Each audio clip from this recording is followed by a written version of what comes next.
Carta do apóstolo Paulo a Tito 1, de 1 a 5.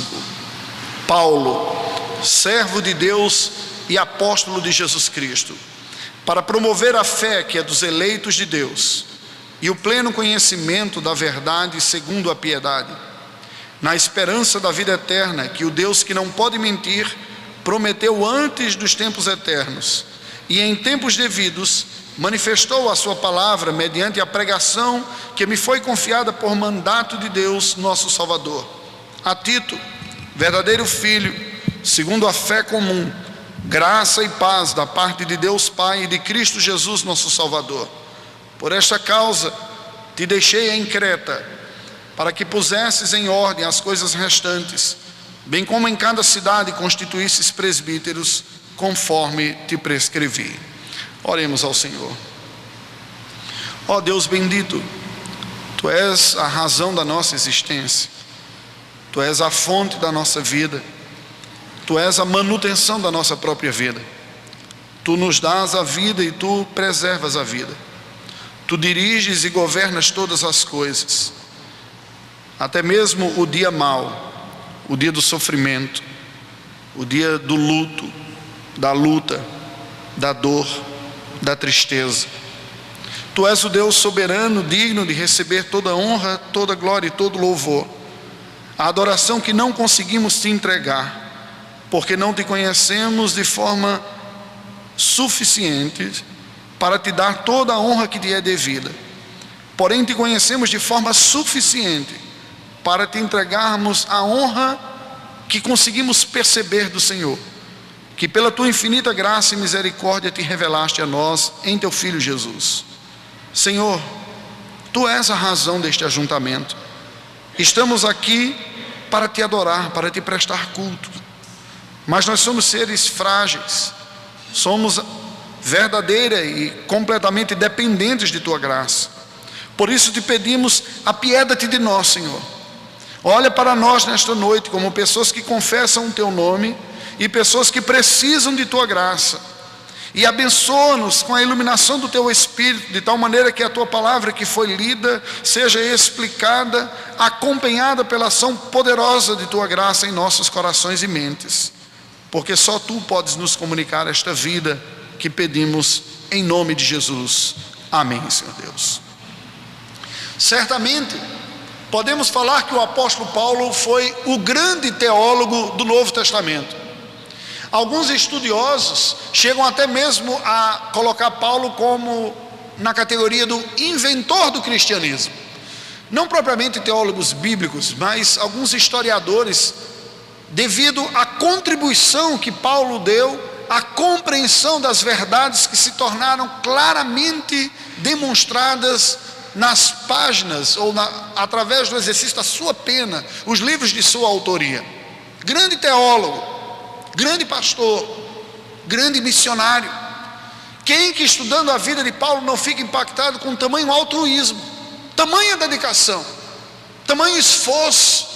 Alguém que se viu gastar e desgastou a sua vida em comunicar o Evangelho, em levar o Evangelho aos rincões que ainda não eram conhecidos. No entanto, o apóstolo Paulo desenvolveu um ministério itinerante. Ele não desenvolveu um ministério de pastoreio local, de permanência prolongada, mas um ministério de verdadeiro desbravador.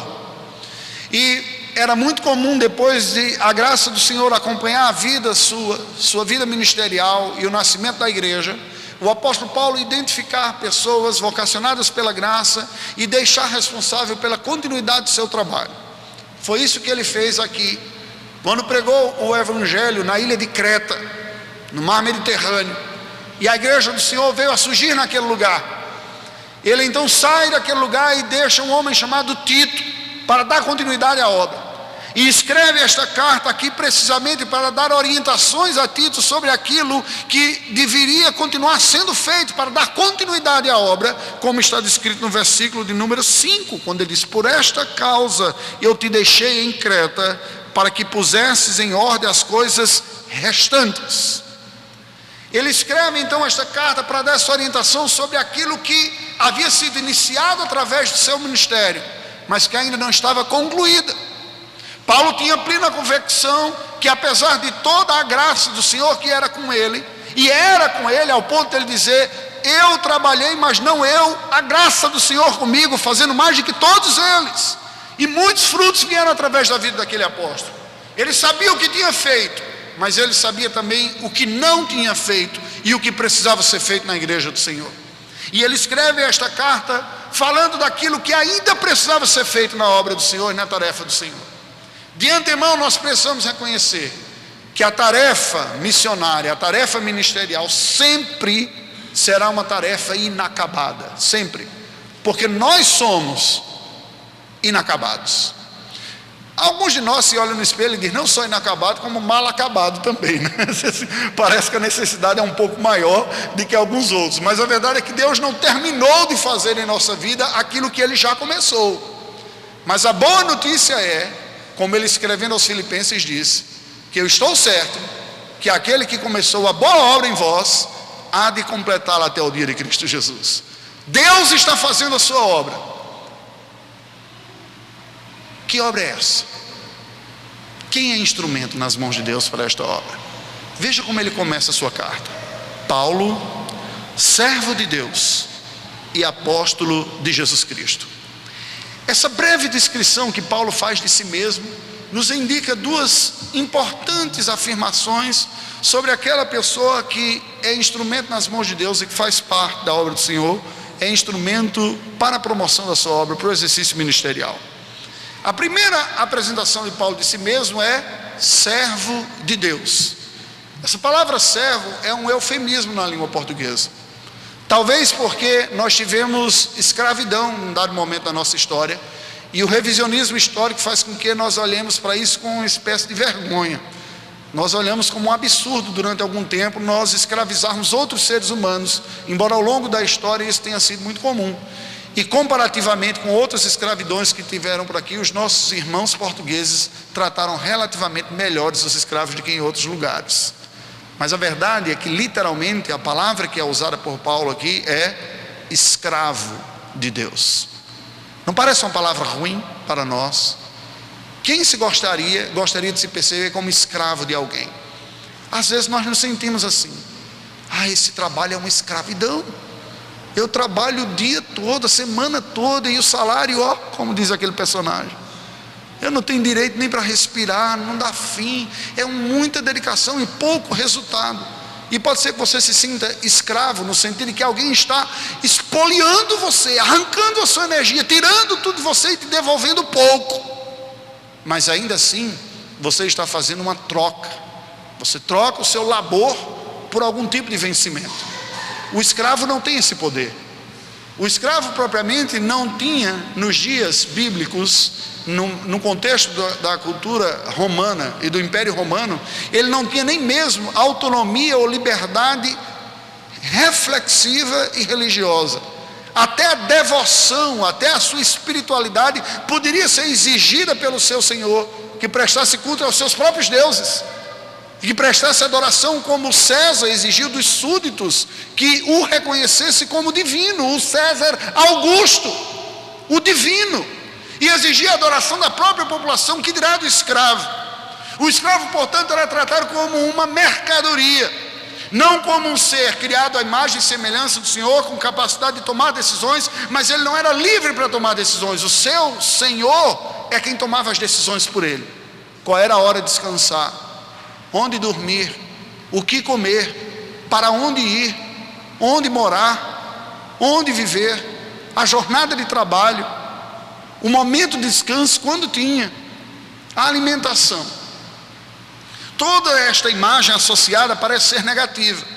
No entanto, Paulo se apropria dessa palavra para descrever a si mesmo como escravo de Deus. Parece negativo para você? Mas e quando nós olhamos para o outro lado da realidade da escravidão, e olhamos que todo escravo tem um senhor, e olhamos quem é esse senhor da vida de Paulo, de quem ele é escravo? Ele não é o Deus insensível do islamismo.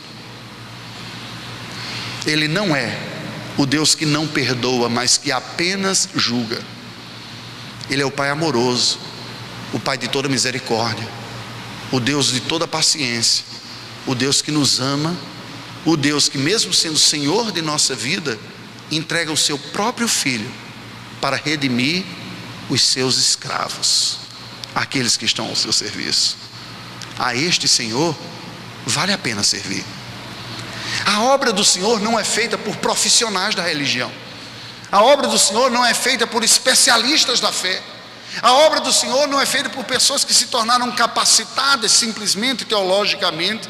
A obra do Senhor é feita por pessoas que entendem que há um Senhor que reina, que governa, cuja vontade é soberana, a quem eu sirvo, por entender que a sua vontade é boa, agradável e perfeita.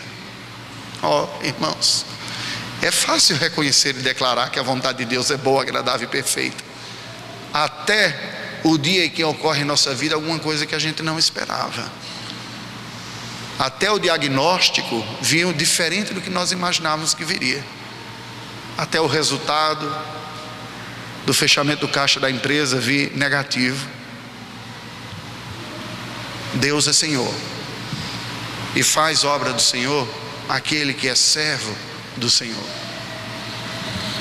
O apóstolo se identifica também com essa outra expressão que mais comumente nós nos referimos a ele. Qual é a outra? Apóstolo de Jesus Cristo. A palavra apóstolo é uma daquelas que tem mais de um significado, e a gente tem que olhar para os variáveis significados que estão por trás dela. Se nós olharmos em primeiro lugar como o ofício apostólico, este está restrito a um número mais limitado, porque em Atos capítulo 1 já nos é dito que para ser apóstolo de Jesus Cristo era necessário ter sido testemunha pessoal de sua morte e ressurreição. Esta é a condição que a igreja define quando vai escolher aquele que deve assumir o lugar de Judas, que havia traído e portanto deixado aberta a vaga de apóstolo, e a igreja escolhe Matias, porque entre outros ele tinha sido testemunha da morte e ressurreição de Cristo Jesus. No Brasil, de alguns anos para cá, virou moda em alguns grupos religiosos elencarem líderes como apóstolos. Mas quem os constituiu como tal? São eles testemunhas da vida, morte e ressurreição de Cristo? Seriam verdadeiras múmias vivas de 2000 anos de idade? Não, é impossível. Tecnicamente, ninguém pode trazer mais sobre si o título de apóstolo com ofício. Não cabe. Historicamente é impossível, não preenche as condições bíblicas.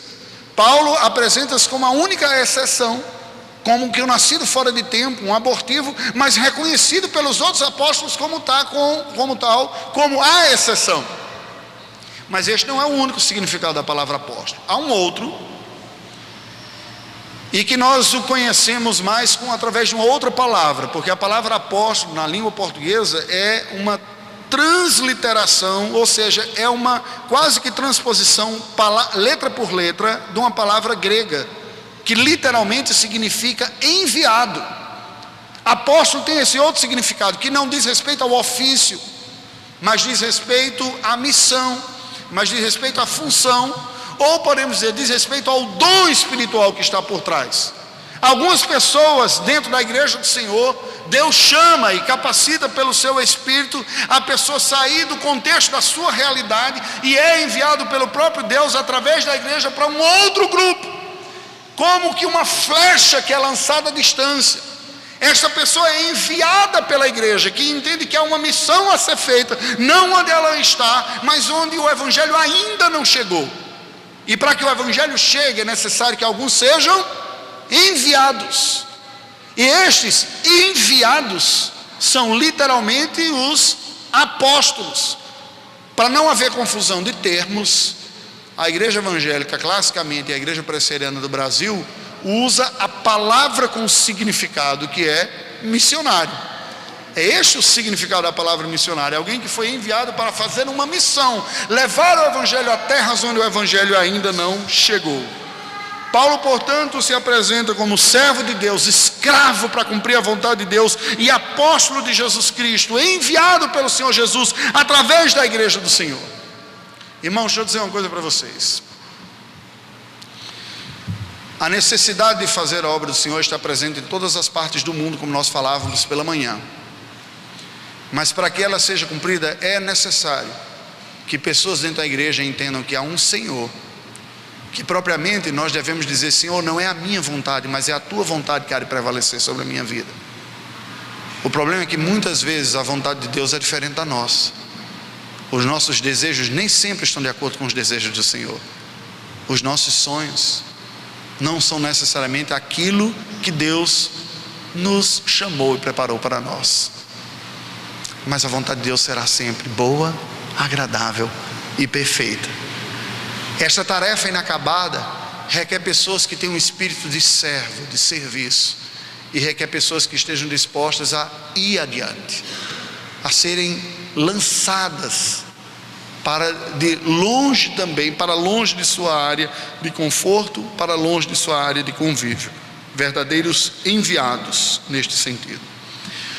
O versículo 1 tem no seu coração uma expressão que demonstra em essência o ministério da igreja cristã e o ministério pastoral. Podemos dizer também o ministério missionário, o evangelista, seja o que for, mas o ministério da palavra de Deus. Olha o que nos diz: Paulo, servo de Deus e apóstolo de Jesus Cristo, para, qual é o propósito? Promover a fé que é dos eleitos de Deus. É esta a razão ministerial da igreja, do ministério da palavra. Quando o Senhor constituiu sobre a igreja pastores e mestres, presbíteros sobre a vida da igreja, evangelistas, missionários, profetas como pregadores, professores, enfim, todos aqueles que fazem uso do ministério da palavra, o Senhor o fez com o propósito de que a fé que é destinada aos eleitos, aqueles que Deus escolheu e preparou desde antes da fundação do mundo, ela viesse a existir, e ela não apenas surgisse e aparecesse, mas ela crescesse e amadurecesse. Embora na língua grega esta palavra esteja implícita, que é promover, a ideia está explícita aqui. Um ministério chamado, e tudo isso para a fé, a serviço da fé que é dos eleitos de Deus. Sabe o que isso significa? Existe um grupo de pessoas que Deus escolheu para Ele, e essas pessoas crerão nele. Para que essas pessoas tenham fé em Deus, aqueles que Deus preparou, Ele envia para fazer a sua obra pessoas que vão promover essa fé, vão divulgar, vão cultivar, vão ensinar, vão trabalhar de tal maneira que a fé surja, e depois que ela surgir, ela cresça e se desenvolva. Isto é fantástico, porque isso enche o nosso coração da convicção de que Deus tem uma obra a ser feita. Ele tem, e eu sou chamado apenas para ser instrumento nas mãos dele. Deus tem os seus eleitos crerão. A nossa responsabilidade é promover essa fé, e a promoção requer desde o nascimento, a semeadura que faz nascer, até a maturidade. Cabe o ministério do evangelista, o ministério do mestre, do professor, do pastor, do discipulador. Toda a tarefa da igreja de proclamação da palavra para ver nascer e se desenvolver a fé. Mas olha como o versículo termina.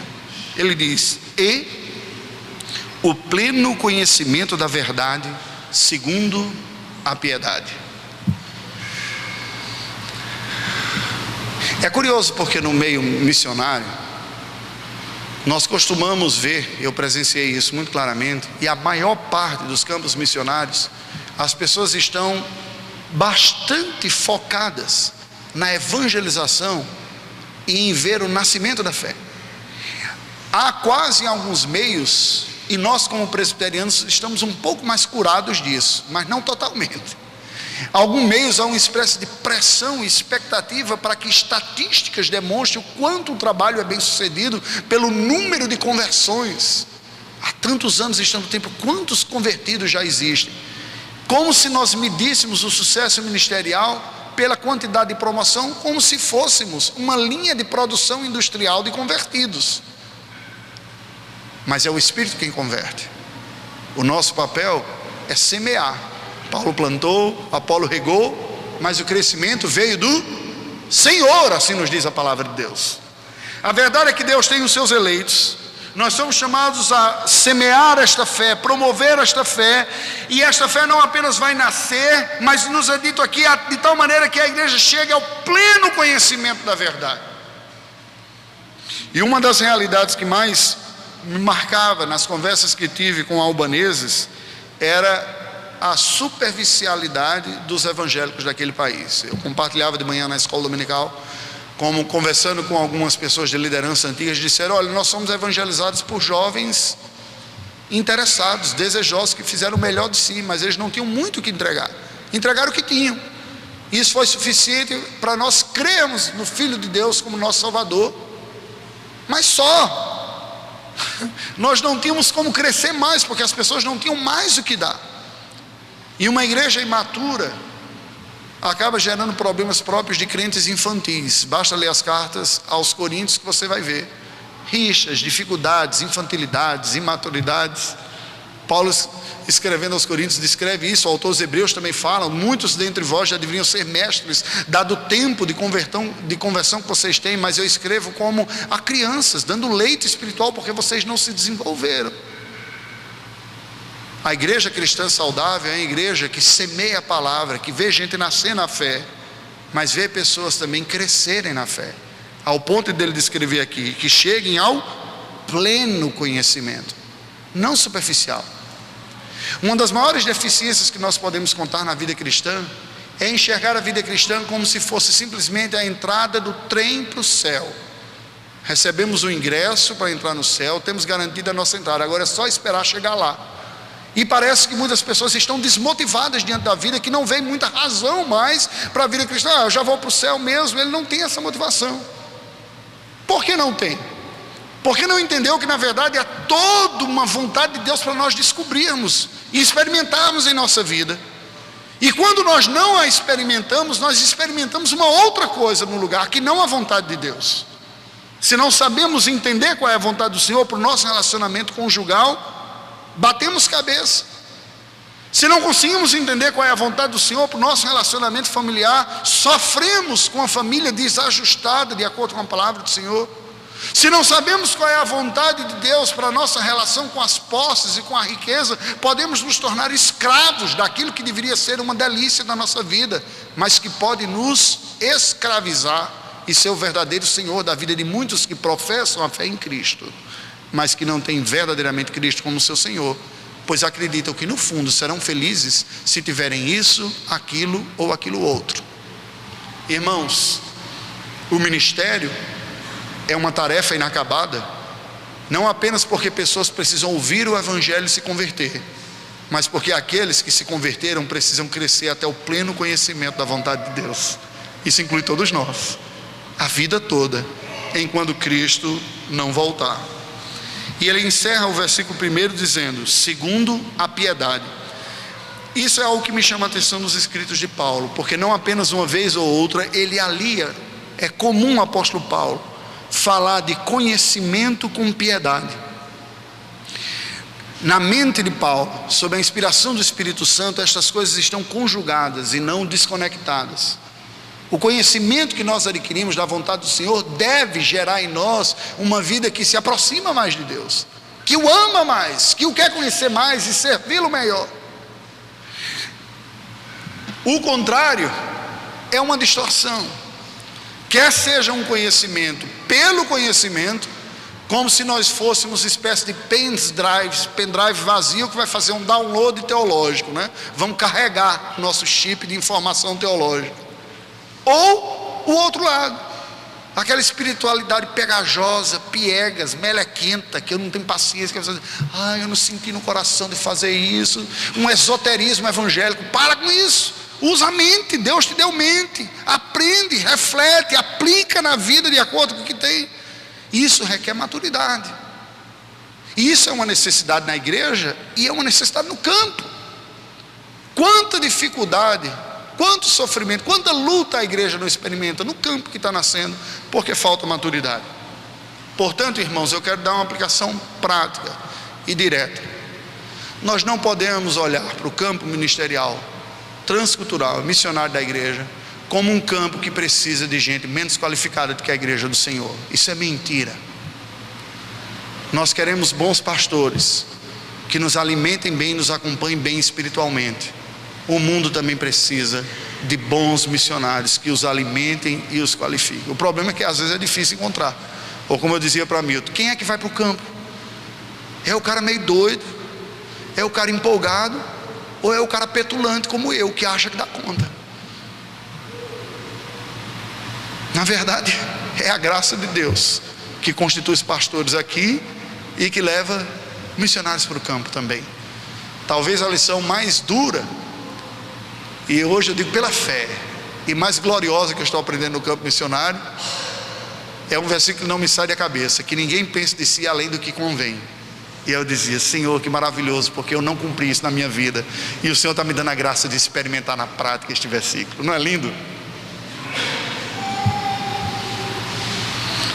Versículo 2, olha o que ele nos diz aí: esta fé e este pleno conhecimento segundo a piedade, nos afirma o apóstolo Paulo, na esperança da vida eterna, que o Deus que não pode mentir prometeu antes dos tempos eternos. É curioso aqui, porque a palavra esperança, que nós temos e usamos na língua portuguesa, muitas vezes nós usamos com significado distinto daquilo que a palavra de Deus apresenta, mas tão distinto que me dá a sensação que algumas vezes chega a ser o significado contrário, quase que um antônimo e não um sinônimo da palavra esperança. Por exemplo, um rapaz está namorando com uma moça, o namoro acaba, a mulher diz: olha, não gosto de você, nunca gostei, eu lhe acho feio, desagradável, foram os nossos amigos que tentaram nos unir, eu não me vejo com você, eu não sei o que eu fiz, eu perdi tempo, eu acho você feio, descabelado, não tem interesse, não curto você, eu dislike, né? Tudo assim, só coisa negativa que fala do cara. Diz: nunca mais me vejo na minha frente, se eu passar para o lado da rua, atravesse, não é? E ele diz: mas por que você está dizendo isso comigo? Você acha que eu tenho alguma chance? Ele diz: 1 em 1 milhão. Ele fala: ainda há esperança. Ou o sujeito que presta um concurso público, tem 2 vagas só, crise, 12 milhões de desempregados no Brasil, 200 mil pessoas se inscrevem para aquele concurso, ele passa no 100º lugar e diz: eu tenho a esperança de ser chamado. Na verdade, o que ele está dizendo é o seguinte: a circunstância está tão difícil, mas eu não posso perder a esperança que eu possa entrar lá, então eu tenho a esperança de que é chamado, mas tudo aponta no contrário. Não é isso que a Bíblia diz. Quando a Bíblia afirma a palavra esperança, ela está dizendo o seguinte: olha, é uma coisa absolutamente certa de que acontecerá, mas não é para agora, é para o futuro. É verdade que as circunstâncias podem ser todas opostas, mas não é uma coisa que talvez aconteça, é uma coisa que certamente acontecerá. E isso faz parte essencial da nossa fé. A nossa fé é uma fé aqui de convicção, mas é uma fé também de esperança. Nós aguardamos a volta do Senhor, é certo, Ele virá. Quando? Eu não sei. Pode ser amanhã, pode ser daqui a anos, a décadas, pode ser que dure mais de um século, não sei quanto tempo, mas eu sei que Ele virá. E nós não podemos perder de vista a esperança da nossa fé. No entanto, eu posso testemunhar que com relação à minha geração, nós somos uma geração que não ouviu sermões escatológicos. A esperança não faz parte das mensagens que nós ouvimos, porque a esperança não faz parte da fé que abrigamos em nosso coração. Nós queremos respostas para hoje, para a vida presente. O futuro não nos interessa mais. De que adianta crer em Deus se eu estou passando dor, sofrimento, se eu tenho doença, se eu tenho luta? Eu quero resposta para agora. O céu já vai estar tudo resolvido. E ao eliminarmos a esperança da nossa fé, nós aleijamos a nossa fé e a distorcemos, porque ela é necessariamente e essencialmente uma fé também de esperança. Por que não temos esperança cristã como parte da nossa convicção e como valor? Porque nós amamos demais o presente século. Nós desenvolvemos tecnologia, temos energia, nós temos medicina avançada que dá para curar uma boa parte das doenças que nós enfrentamos. Se não dá para curar, nós temos analgésicos potentes para aliviar a nossa dor. Nós não sofremos mais tanto assim para lavar roupa, porque tem máquina para lavar roupa. Nós temos como resolver, até comida a gente faz rápido, joga num aparelho chamado micro-ondas e ele apita dizendo que está pronto, é só abrir e comer. E nós vamos gostando do presente, e o futuro vai ficando uma coisa distante, uma fé sem esperança. Irmãos, uma das coisas que mais me impactou no campo missionário foi quando eu visitei áreas que experimentaram guerra em menos de 20 anos, 15 anos, 11 anos. E eu ouvi de pessoas histórias do que a guerra fez na vida dela, na família dela. Vizinhos que se mataram, que outrora foram conhecidos e amigos, e que em guerra se tornaram inimigos. Famílias cujas mulheres foram violentadas por outros concidadãos da própria cidade. Filhos que nasceram como estupro de guerra. E eu conheci alguns desses jovens, abandonados pela mãe por causa do impacto emocional que é ver na face do seu filho o rosto do maior algoz da sua vida. E um missionário que abraçou alguns desses e cuida. E um rapaz que eu conheci, muito esperto, que disse: eu sei falar francês, italiano, um cara bem simpático. E que naquele dia particularmente estava feliz porque ele conseguiu na justiça o direito de levar um senhor da cidade para fazer um exame de DNA e saber se ele era o seu pai. Um senhor que na época da guerra tinha 60 anos e violentou uma jovem mulher com 20 anos. Ela engravidou e ele nasceu, e ele estava feliz dizendo: eu acho que eu vou descobrir quem é o meu pai agora, finalmente eu vou conhecer. Um outro senhor que era muçulmano e que na guerra da Sérvia, enquanto os sérvios vinham com suas armas, suas metralhadoras AR-15, com uma cruz pintada em nome de Cristo para fuzilar muçulmanos da Bósnia, os muçulmanos revidaram também com morte, e um deles cortou a cabeça e jogou futebol com aquela bola peculiar. Olha, irmãos, eu estou falando isso, mas pastor, você vem com essas histórias, é para impactar? Não, não é isso.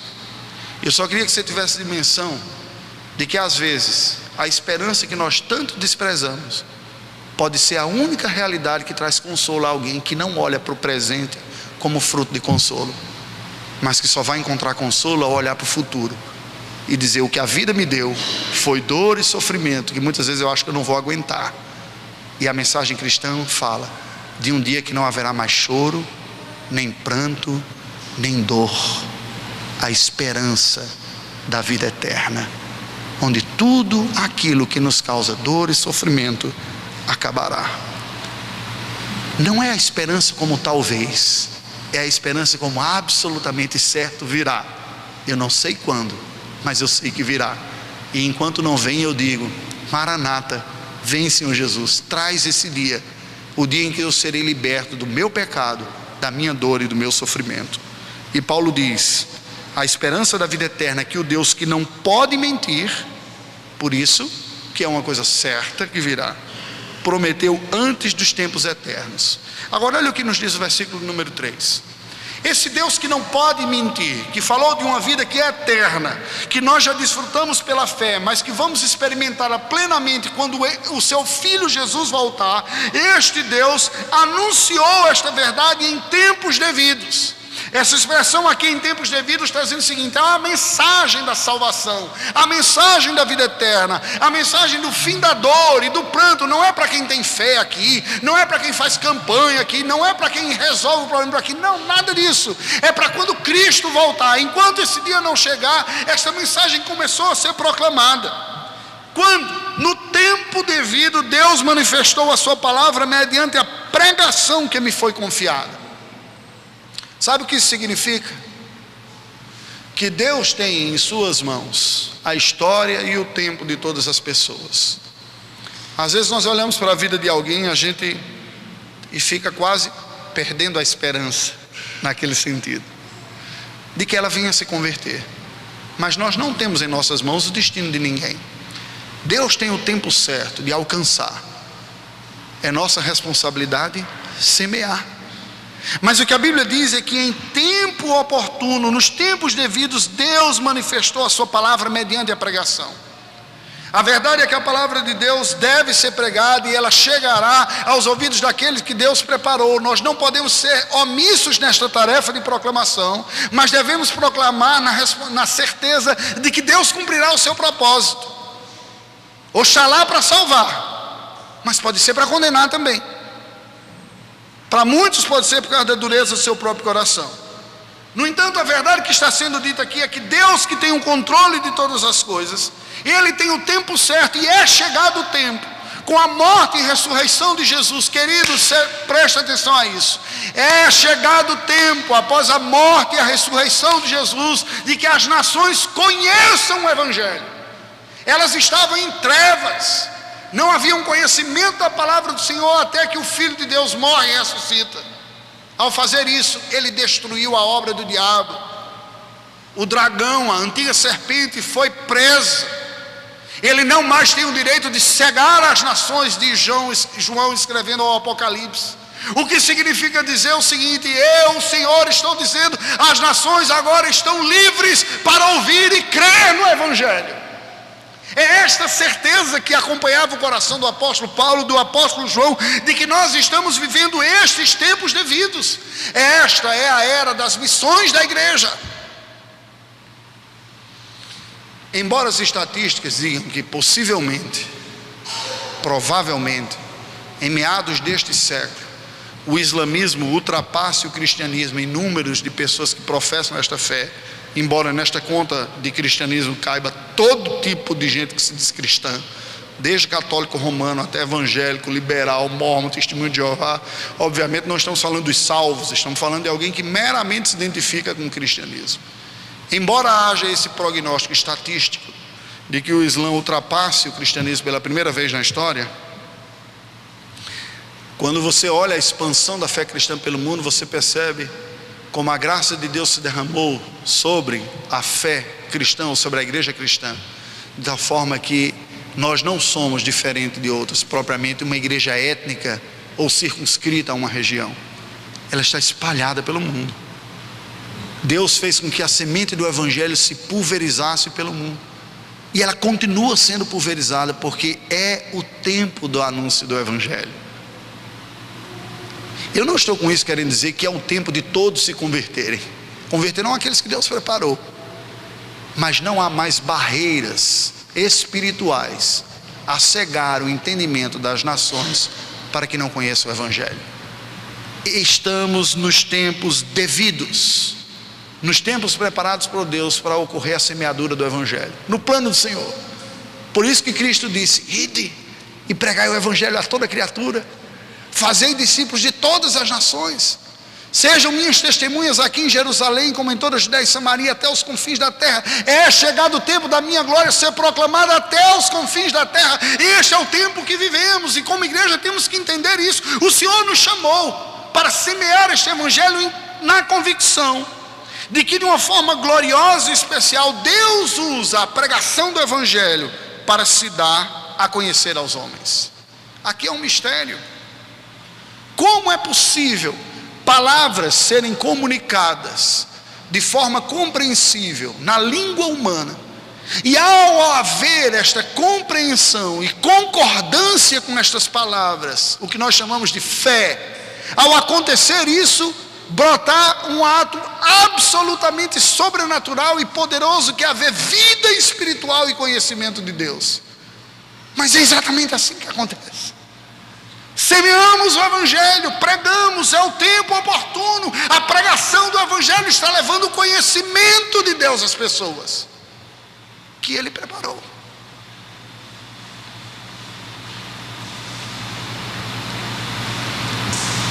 A palavra mediante a pregação que me foi confiada por mandato de Deus, o nosso Salvador. Deus confiou a nós, que somos a sua igreja, a tarefa da pregação.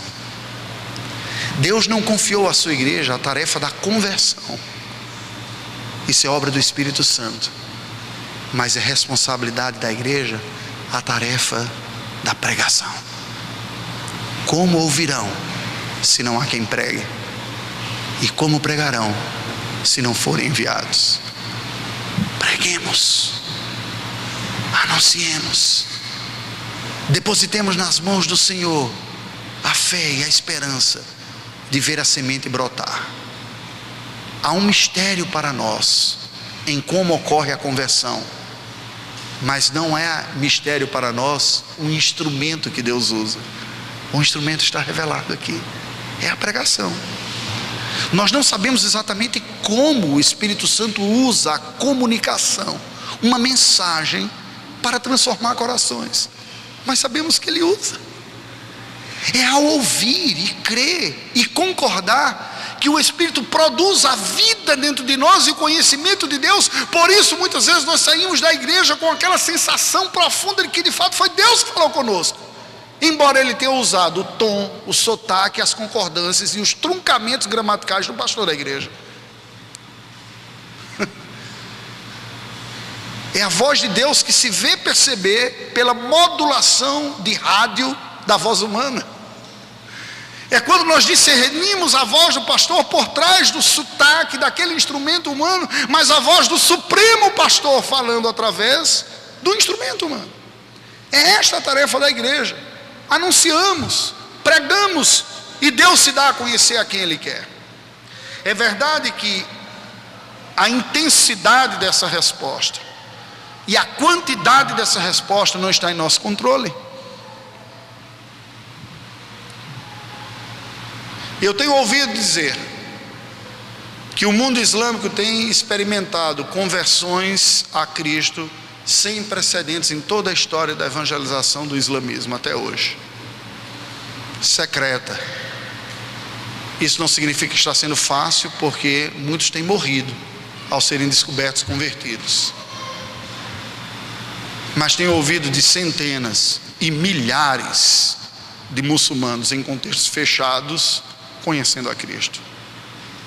Posso testemunhar de uma Albânia, que já foi o país mais fechado do mundo ao Evangelho, pelo socialismo, que tem 2/3 de sua população muçulmana, e que em 30 anos, uma população de 30 mil pessoas vieram a converter-se a Cristo Jesus. É verdade que às vezes conversando com eles chega a dar dó e raiva, depende do nível de santidade que você esteja no dia. Se você está muito puro, você fica mais com dó. Se você está meio carnal, você fica meio com raiva do tamanho da superficialidade. Você diz, não, precisa entender melhor, porque tem muita coisa confusa. Mas a verdade é que a semente tem sido lançada e muitos têm crido no Senhor Jesus Cristo. Mas quem acreditava há 30 anos atrás que iria ocorrer isso, no que seria o equivalente à Coreia do Norte hoje? Pessoas que eram interessadas em missões há 40 anos atrás, eu já cheguei a ouvir quando anunciei o projeto para a Albânia, e disse, gente, que coisa, há 40 anos atrás eu orei por esse país, porque era o mais fechado do mundo. Hoje nós olhamos para essa revolta que tem ocorrido no mundo árabe aí, e olhamos quase com uma incredulidade, dizer, é impossível haver conversões naqueles lugares. Não é. A história das missões mostra que o campo missionário muçulmano, a semeadura do evangelho nestes lugares foi regada ao preço do sangue dos mártires que deram sua vida lá. Eu não tenho vocação para ser mártir, eu digo para vocês essa limitação. Visitei e disse, aqui tem um alto potencial de bomba explodir, não vem para cá. Aqui tem um Hezbollah, então que fique resbolando lá, porque eu não vou para lá. Conheço amigos, tenho um amigo próximo, chegando, que foi alvejado no campo missionário. Sobreviveu enquanto a pessoa que estava ao seu lado morreu. Foi retirado do campo, missionário da PMT, presseriano, igual você. E mandado para um outro campo para tentar se recuperar. Tem sequelas até hoje, físicas e emocionais. Mas isso vai nos congelar? Você acha que isso é motivo para justificar a nossa falsa segurança? Enquanto nós vivemos num dos países mais violentos do mundo, e se um homem-bomba não explode perto de nós, nós corremos o risco de perder a vida por causa de um delinquente que quer roubar o par de tênis nosso. A Tito, verso 4. Verdadeiro filho, segundo a fé comum, graça e paz da parte de Deus Pai e de Cristo Jesus nosso Salvador. Paulo conclui essa parte aqui dizendo, olha, eu estou escrevendo esta carta para você, Tito, a quem ele chama de verdadeiro filho, segundo a fé comum. Ele não está falando de um filho biológico, ele já descreve aqui, mas filho na verdadeira fé comum. alguém que ele viu nascer em Cristo, crer em Cristo como fruto da sua tarefa de evangelização. Isso é o que me chama a atenção, porque mesmo o apóstolo Paulo, com toda a sua envergadura, foi alguém que separou tempo na sua agenda para investir na vida de pessoas, para parar e conversar com gente individualmente, evangelizar pessoa com nome, com história, e levar a Cristo. E às vezes nós podemos entrar num ativismo até religioso e nós não termos tempo com gente específica, com alguém. Você tem alguém por quem você ora pela conversão dela? Alguém com quem você compartilha o evangelho, no desejo de vê-la convertida? Você já arriscou evangelizar essa pessoa, falar de Jesus, não simplesmente convidar a igreja, falar quem Jesus é, o que pode fazer? Deixa eu dizer uma coisa para você. Você pode ter uma grande surpresa. Pode ser que ele se converta. Acredite nisso. Pode ser. A tarefa é inacabada, porque existem pessoas inacabadas por aí, e que cabe a nós semear o evangelho, investir na vida delas. E eu concluo com o verso número 5. Talvez é essa a lição prática que para mim ficou mais evidente com essa curta experiência no campo missionário. Primeiro ciclo. Por esta causa eu te deixei em Creta, para que pusesse em ordem as coisas restantes, bem como em cada cidade constituísse presbíteros conforme te prescrevi. Meus irmãos, preste atenção aqui. Não existe ninguém autossuficiente na obra de Deus. Não existe um pastor completo, um cara que prega bem, ensina bem, aconselha bem, preside bem, é amigo. Não existe. Se você encontrar alguma pessoa assim, ou ele está fingindo, ou é um anjo disfarçado de gente. Não existe esse negócio. Ninguém é autossuficiente. Nem Paulo foi, na sua grandeza. E ele já não tem crise com isso. Ele escreve para Tito, dizendo: Tito, continua o que eu não consegui terminar. Eu cheguei até aqui, agora você segue a partir daqui. Você não vai dar conta do trabalho sozinho. A igreja precisa de outras pessoas auxiliando no trabalho pastoral. E como presbiterianos nós entendemos que estes outros são os presbíteros da igreja, são os pastores auxiliares do pastor da igreja. Constitua presbíteros. Na última reunião que tive com a diretoria da APMT, conversando com os irmãos sobre a carência de obreiros que tinham percebido, especialmente de oficiais em todo o continente por onde andei, eles falaram: essa é uma grande necessidade. Nós temos que repensar o modelo missionário que nós usamos até agora, porque nós fantasiamos na nossa cabeça o missionário como uma espécie de Indiana Jones convertido, né? O cara com chicote, com chapéu, indo lá enfrentando todo mundo, né? Vem o que for, eu estou enfrentando. Ele enfrenta isso, aquilo outro, e vai, passa no final. Ou uma espécie de X-Men Evolution Missionaire, né? Um grupo de X-Men diferente. O cara é geneticamente alterado, ele é preparado para o frio, para o fogo, para a malária, para tiro, tudo mais, e faz. Não somos nada disso. Somos igualzinho a você. Sentimos dor, cansaço, fome, sono, medo, desespero às vezes, fraqueza, caímos em tentação, confessamos pecado a Deus, pedimos perdão. A obra precisa de outras pessoas. Lá no campo precisa. Orem por oficiais da igreja pelo campo, espalhado pelo mundo. Tem gente cansada, sobrecarregada, que nunca teve a tranquilidade de dizer: terminei, e tem gente para ficar no lugar. Para que Deus levante, desperte e constitua pessoas para continuarem fazendo a obra. A tarefa é inacabada. Importa que nós trabalhemos, mas ela acabará um dia. No dia que ela acabar, nós damos graças a Deus. Enquanto não acabar, nós devemos trabalhar para o Senhor. Que Deus nos abençoe. Curva a sua cabeça, vamos orar ao Senhor. Fale com Deus nesse instante.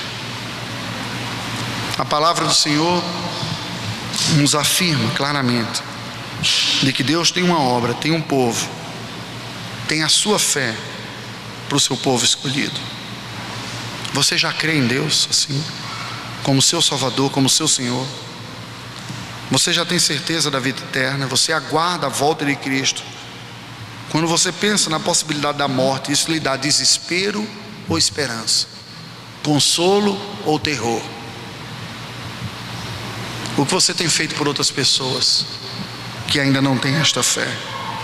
Ó Deus, que agradecemos pela promessa firme, segura e fiel de perdão de pecados, de salvação, de nova vida, de vida eterna.